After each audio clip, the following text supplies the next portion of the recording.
Nosotros estamos enlazados vía Zoom con el ministro de Salud, Óscar Ugarte. Bienvenido, ministro. Buenos días, muchas gracias por la invitación. Me dicen que estamos enlazados vía telefónica. Bienvenido nuevamente, muchas gracias.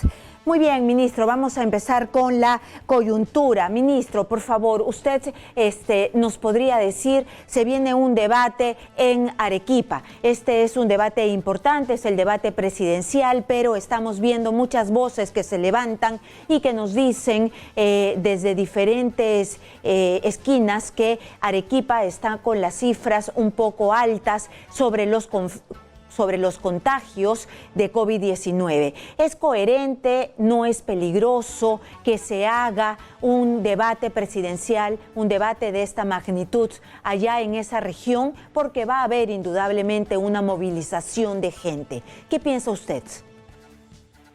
Bueno, lo primero que debo decir es que el gobierno y tampoco, por supuesto, el Ministerio de Salud intervienen en las decisiones del Jurado Nacional de Elecciones, que es un convocado a ese debate. Lo que nosotros definimos son las condiciones sanitarias que existen en la región y en función de eso las medidas que se deben adoptar. Para los efectos prácticos, por el incremento de casos y también de mortalidad que se ha experimentado o se está experimentando en Arequipa, debería corresponder a una calificación de riesgo extremo. ¿Eso qué significa? Que, por supuesto, todas las movilizaciones no deberían realizarse, eso está proscrito, así como las concentraciones políticas. Son las autoridades regionales y las autoridades locales las que tienen que garantizar que eso se cumpla.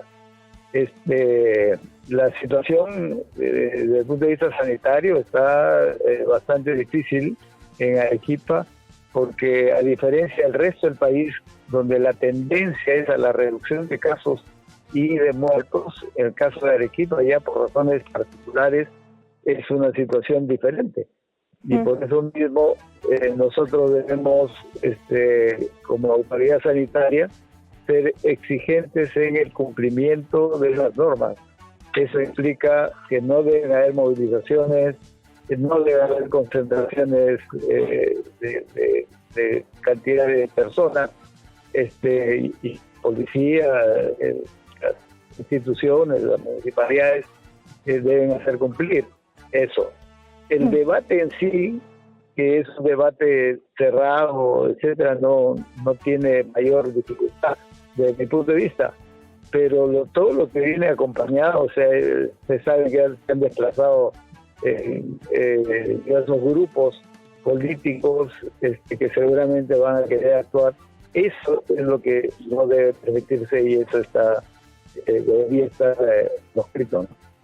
Ministro, pero ya una vez el gobierno tuvo que intervenir a Arequipa por el mal manejo que estaban haciendo referente a la pandemia. Esta vez yo lamento mucho que, sabiendo las cifras, porque el gobierno en realidad determina qué región tiene un riesgo extremo, como lo ha determinado para Arequipa, que está en riesgo extremo y que no se haya tomado en cuenta desde el Jurado Nacional de Elecciones. No se puede intervenir porque ya hemos visto que ustedes ya lo hicieron en un primer momento porque se les había ido de las manos a las autoridades de Arequipa. Esta vez están enfrascados en una nueva pelea y lo cierto es que ya se eligió esta sede y que sí va a haber una movilización. Es más, ya se sabe, los periodistas sabemos que se están preparando simpatizantes de cada uno de los partidos para movilizarse hasta Arequipa. Los medios de comunicación se van a movilizar hasta Arequipa. También todos los equipos del Jurado Nacional de Elecciones y todo esto que incluye pues una transmisión en vivo. Sí, claro.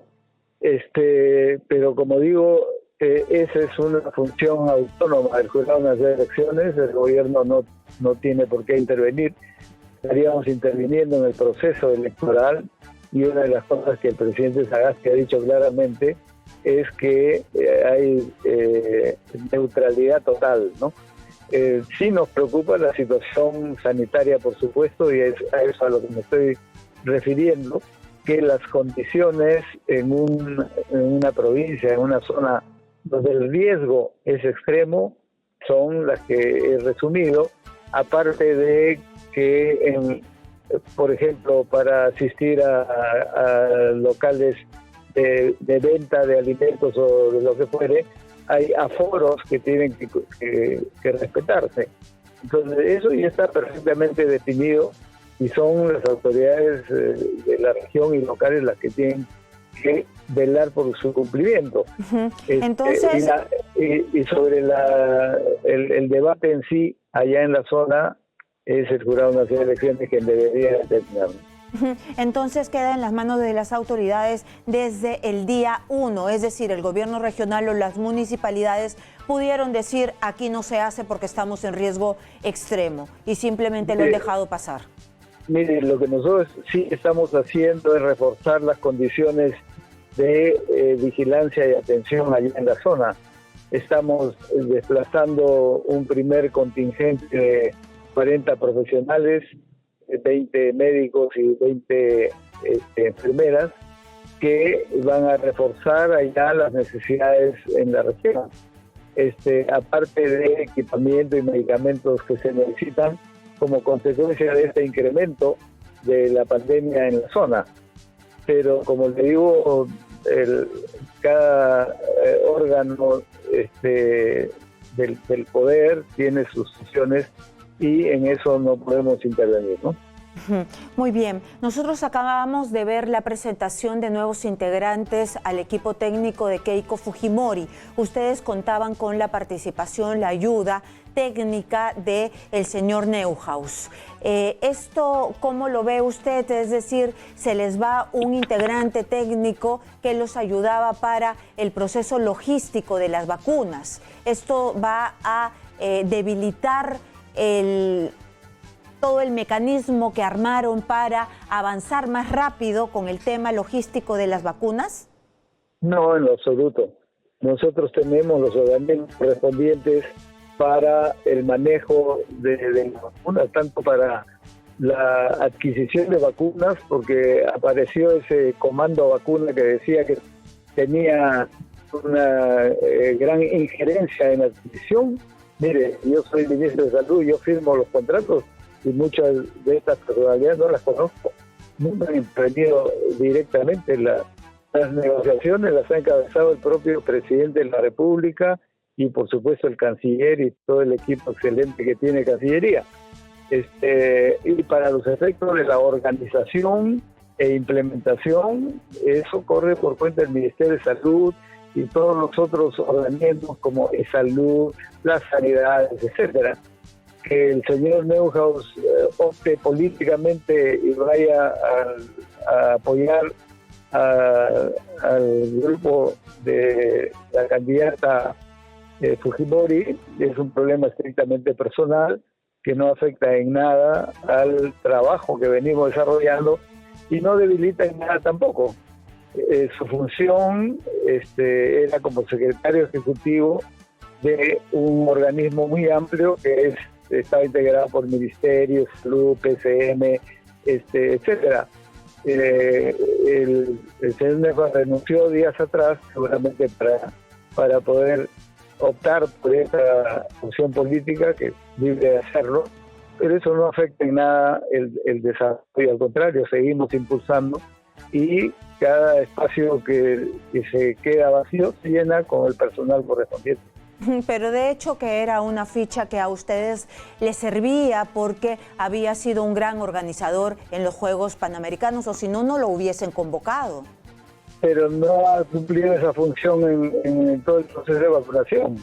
Su función él ha sido contratado por USAID para cumplir un rol que PCM le asignó, la presidencia del Consejo de Ministros. Él y un grupo de 4 o 5 personas. Si él se retira, no pasa nada. El proceso sigue igual, le deseamos la mejor de las suertes y listo. El proceso continúa y tenemos la capacidad suficiente para que eso no se afecte en lo más mínimo. ¿Cumplió su rol? ¿Perdón? ¿Cumplió su rol el señor Neuhaus? Bueno, lo que correspondía, que era una función de secretario y coordinador, cumplió en el momento que lo tenía, pero eso, por ejemplo, ya ha sido reemplazado por el propio ministerio, que ha ido crecientemente asumiendo las funciones, como se ha venido viendo, y no se afecta absolutamente en lo más mínimo que el señor Neuhaus o cualquier otra persona que esté colaborando actualmente pase a asumir un rol político a escasas semanas, digamos, de culminar este proceso electoral. Señor ministro, nosotros escuchamos al presidente de la República decir que ya tenían asegurados 60 millones de dosis para vacunar a todos los peruanos mayores de 18 años. En el debate se ha hablado mucho de esto, pero se preguntan diferentes actores políticos de que si ya están firmados los contratos, que si en realidad ya eso es un hecho. ¿Es un hecho? Absolutamente es cierto. Es un hecho que tenemos suscrito por 60 millones de vacunas. Dicho sea paso, el señor no ha participado en nada en el proceso de negociación y adquisición de la vacuna, ¿no? Así que eso que quede absolutamente claro. Mire, tenemos suscritos, y eso ha sido anunciado tiempo atrás, 20 millones con Pfizer. Luego eso se ha ampliado, lo hemos anunciado 2 semanas atrás, en 12 millones, esos son 32 millones. Tenemos suscritos con AstraZeneca por 14 millones, súmele usted. Tenemos suscrito también con COVAX Facility por 13.200.000 y con Sinopharm llegaron 1 millón de dosis en febrero y la próxima semana o esta semana está llegando otro millón, o sea, si usted suma, ahí están los 60 y tantos millones, 61 y pico. Y cada uno ya con fecha límite, es decir, llegan este año. Por supuesto. Muy tenemos un cronograma, que es el cronograma que estamos dejando al siguiente gobierno.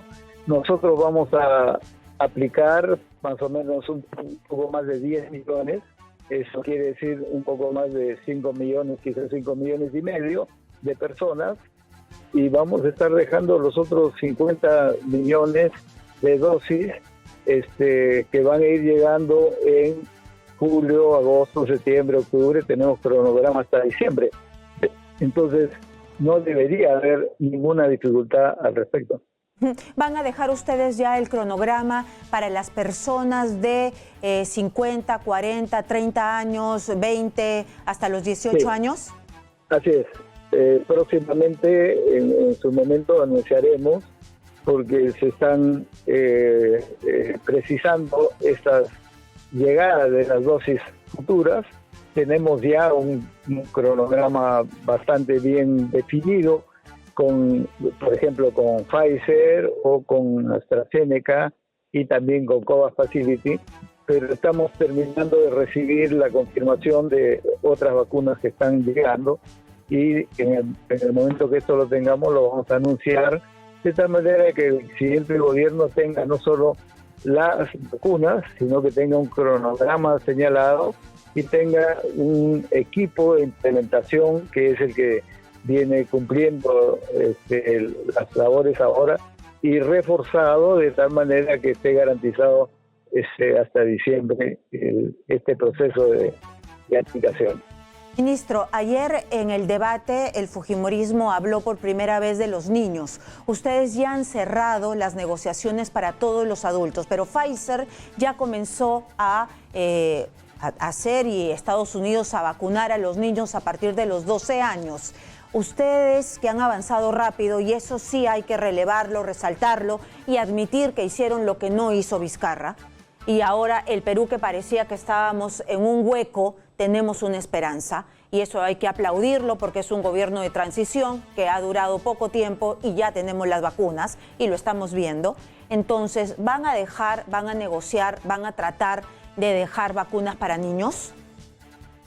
Mire, hasta donde se ha avanzado en este tema a nivel internacional, Pfizer es el único laboratorio que ha hecho ya las pruebas para ver tanto la eficacia como la seguridad en niños, que es lo que faltaba, y es por eso que no se ha programado niños ni adolescentes, y ellos han definido determinados resultados que la FDA ha considerado suficientes para autorizarlo en su país. Esto tendría que ser presentado por Pfizer también al país, y cualquier otro laboratorio que haga una cosa similar tendría que presentarlo al país, aquí ser reconocido y sobre esa base sí poder aplicar. No son vacunas diferentes, hasta donde sabemos es la misma vacuna Iguales, que se aplica a niños o adultos, así que en ese momento si se define lo que sería una gran cosa desde mi punto de vista personal, cuando eso se defina habrá las vacunas suficientes para hacerlo. Y por lo tanto eso que pueda estar dentro de una programación futura, sin duda, y en su momento se tendría que anunciar cómo será y en qué momento se empieza a aplicar.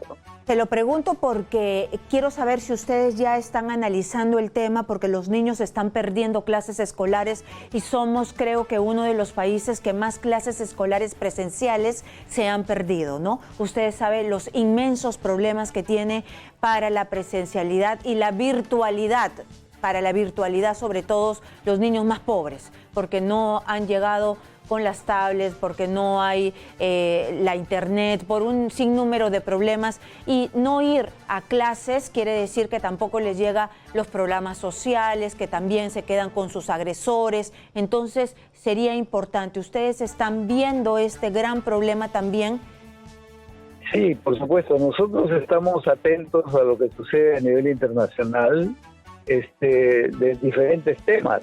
Este es uno de ellos, pero hay temas, por ejemplo, como el de si se puede espaciar más allá de las 3 semanas el uso de la vacuna, o sea, la segunda dosis respecto a la primera, lo que daría mayor facilidad. Algunos laboratorios ya lo vienen aceptando, es el caso de AstraZeneca. Pfizer aún no, ellos no recomiendan vacunar con un tiempo entre primera y segunda dosis de más allá de las 3 semanas. Pero estamos atentos a eso, estamos atentos también, por ejemplo, a si se pueden combinar o no vacunas. Hay algunas experiencias que lo vienen haciendo. Hay mucha innovación y eso está bien por parte de los laboratorios, así como, por ejemplo, cuál es la efectividad respecto a las diversas variantes que van surgiendo.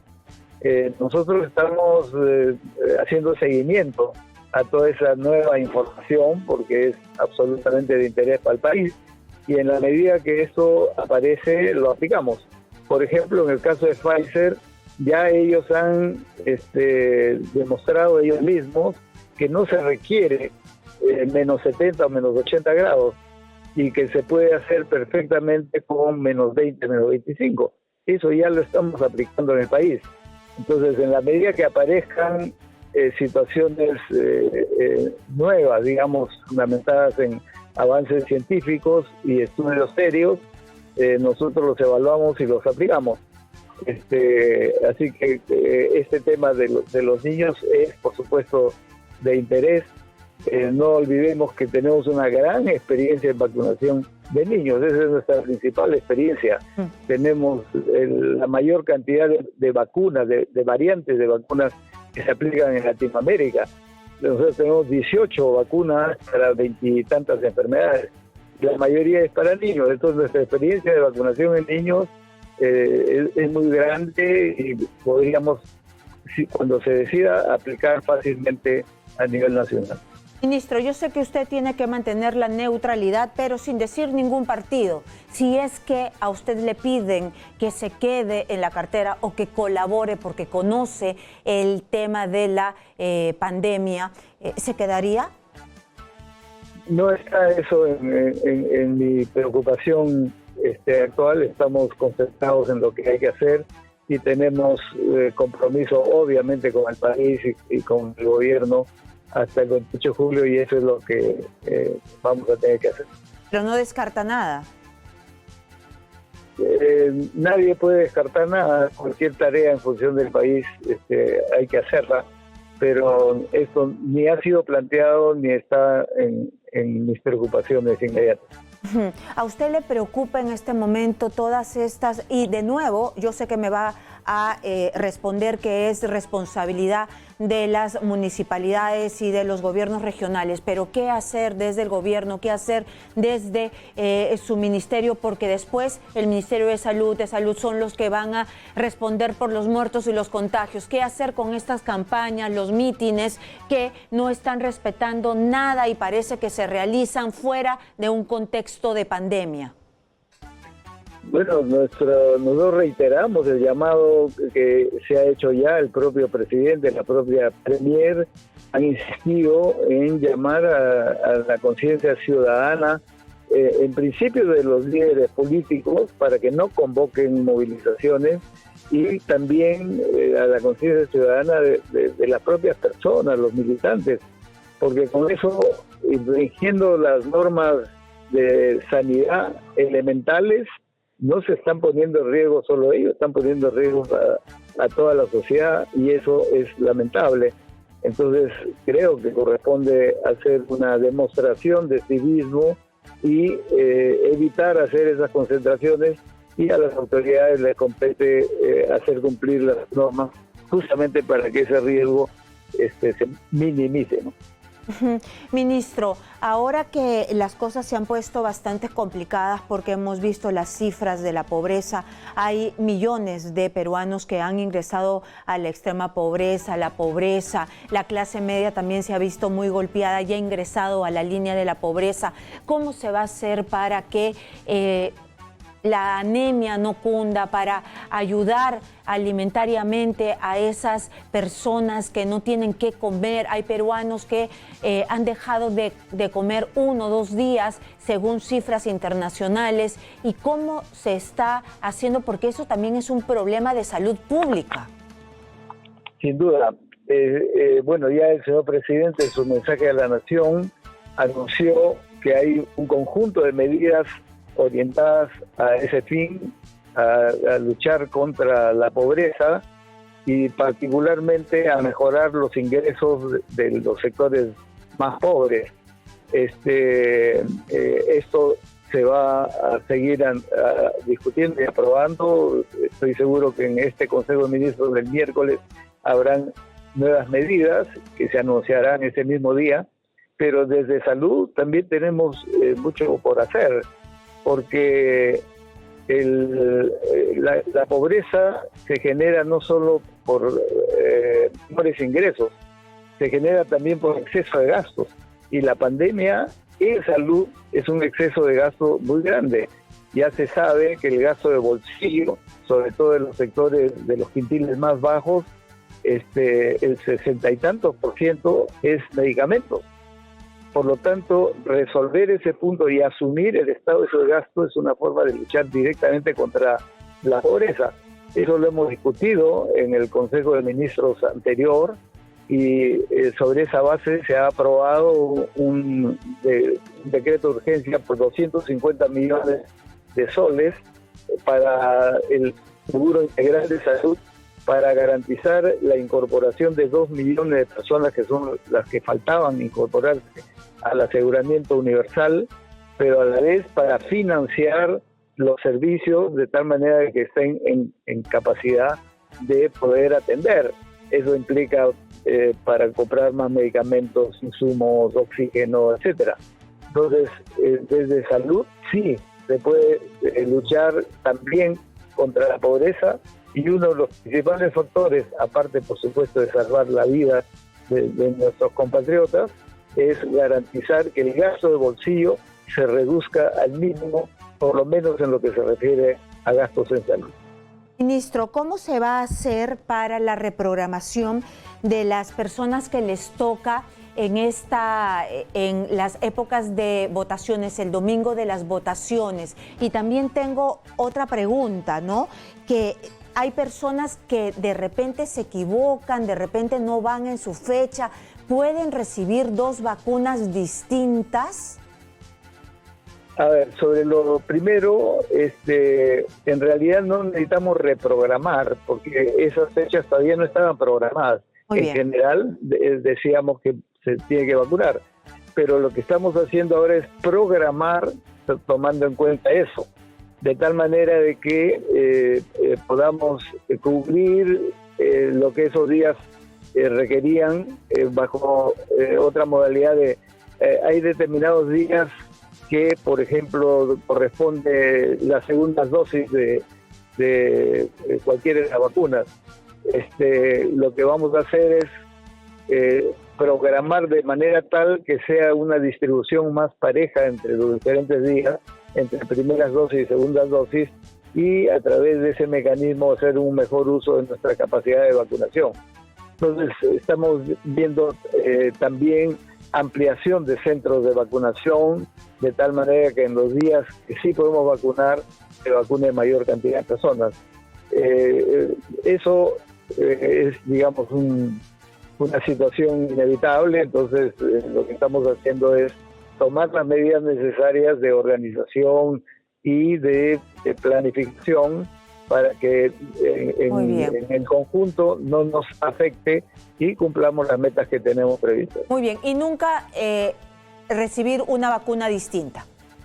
No, lo que estamos haciendo es, tal como ha sido orientado y tal como está aprobado en la inscripción y registro de las vacunas, a la vacuna, a la primera dosis de una vacuna le corresponde la segunda dosis de la misma vacuna.